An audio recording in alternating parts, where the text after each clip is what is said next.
Hello statistics student, this video is for chapter 10.3. We are doing hypothesis tests for two population proportion from two samples.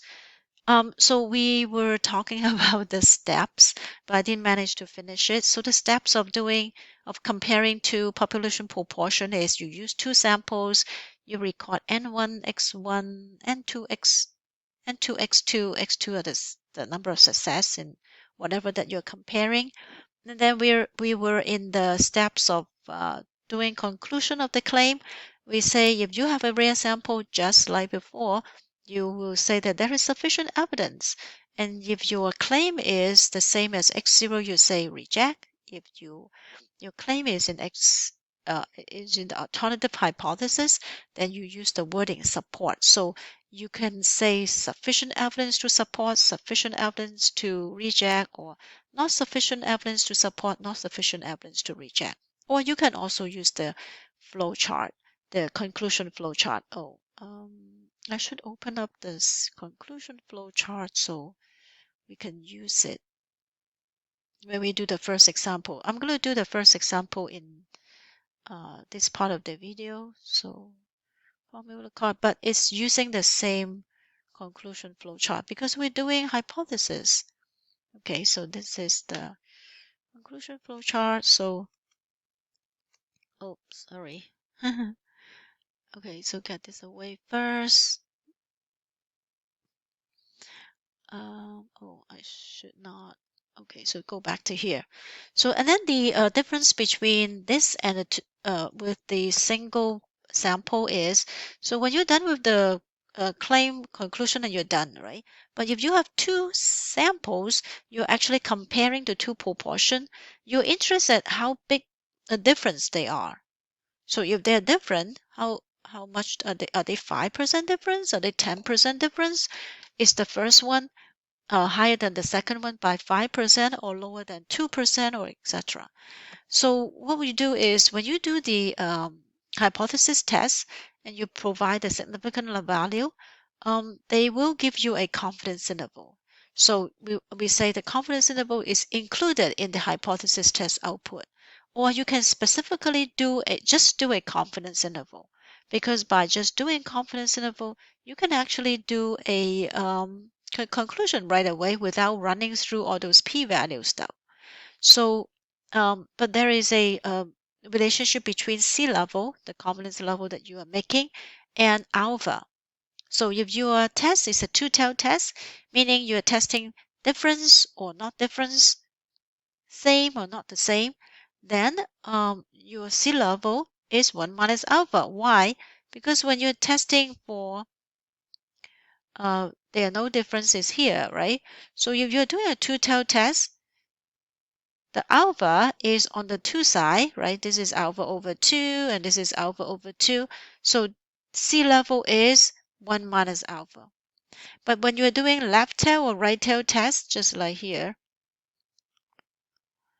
then your alpha is only on one side. Like if it is a right tail test, your alpha is on one side. All these are not surprise for you. So this is the one that you reject the null hypothesis. So when you do C-level, you would have to equivalently speaking, think about there's another alpha here. So your C-level is 1 minus 2 alpha. You would notice that it is already pre-calculated for you if you are doing a hypothesis test. So most of the time you don't have to worry about, what C-level should I use? But in case they are only asking you for confidence interval to do the conclusion, you will have to calculate this C-level yourself. I will do an example at the end. Okay. So, and then how do you make a conclusion? If you are only looking at the C-level, how can you make conclusion? So the conclusion would be, so the output that of a confidence level is always a lower limit and an upper limit, right? But the middle is not P1 or P2, it's P1 minus P2. You are trying to say if P1 subtract P2, what is the lowest number you can get and what's the highest number you can get? So the conclusion we say is, if the interval contains 0, that means P1 can be equal to P2, right, contain 0, then you would conclude that P1 and T2 has no difference. They're actually the same.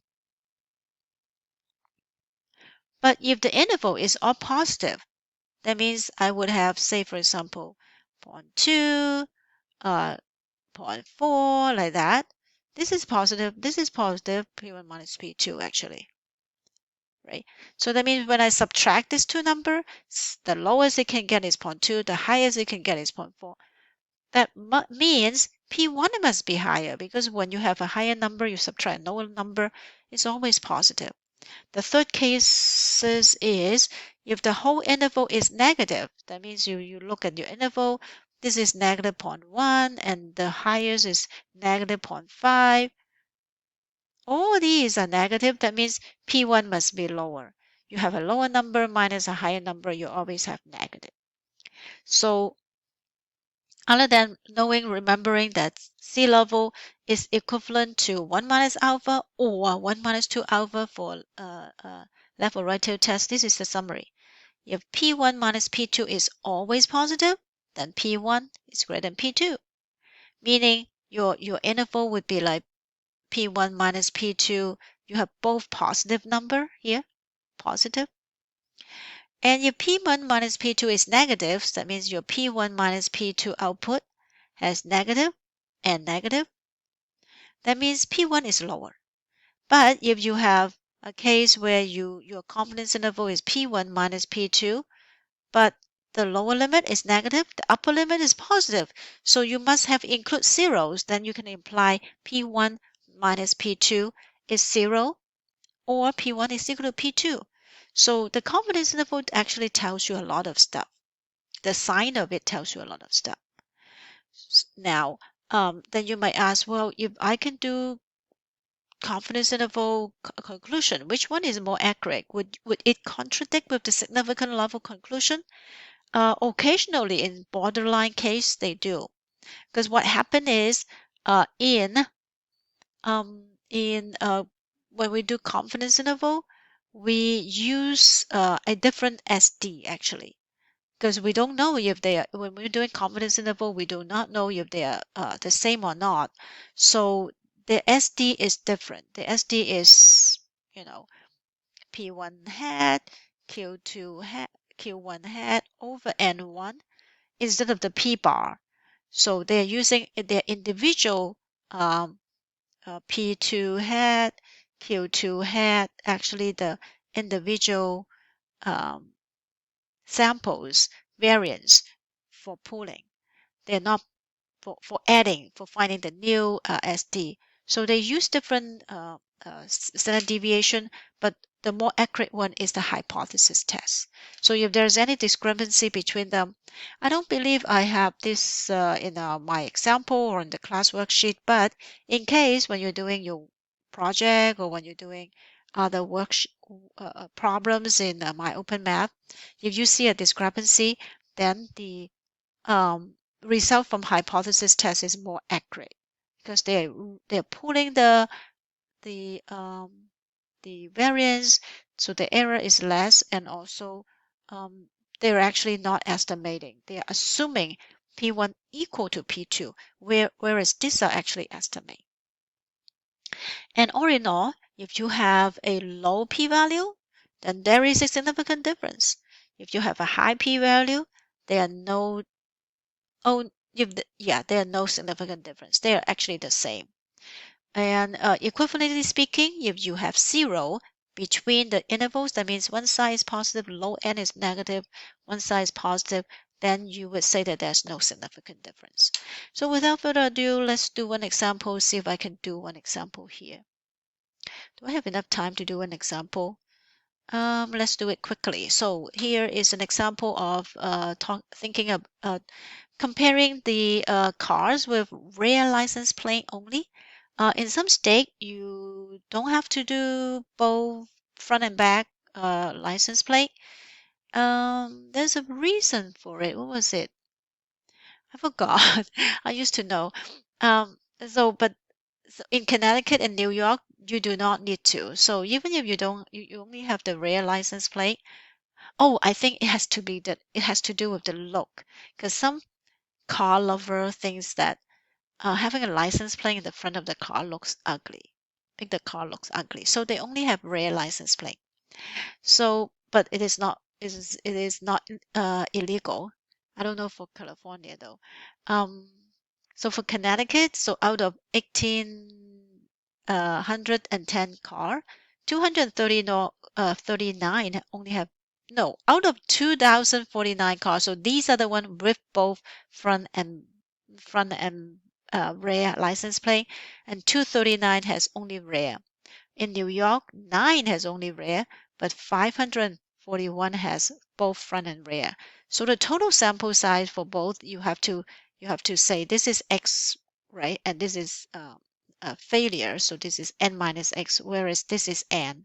So success, this is failure because you're counting how many has only rear license plate.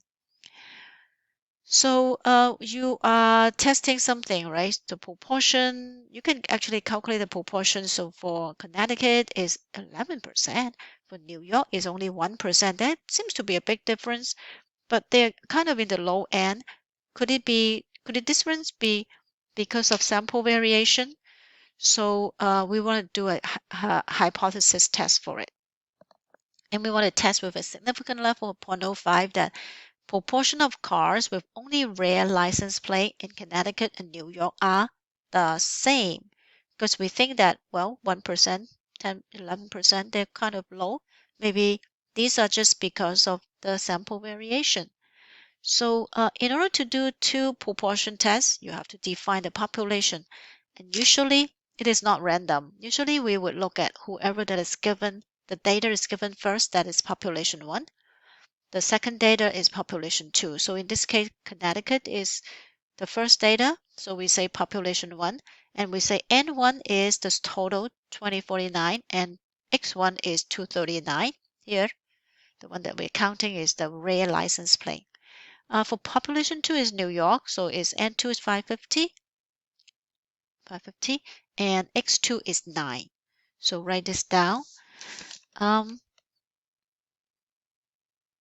239 and then 550 and 9, right? So then we would write a claim. We are claiming that they're the same, so we write P1 equal to P2.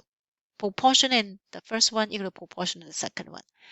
And then what is null hypothesis is always the same.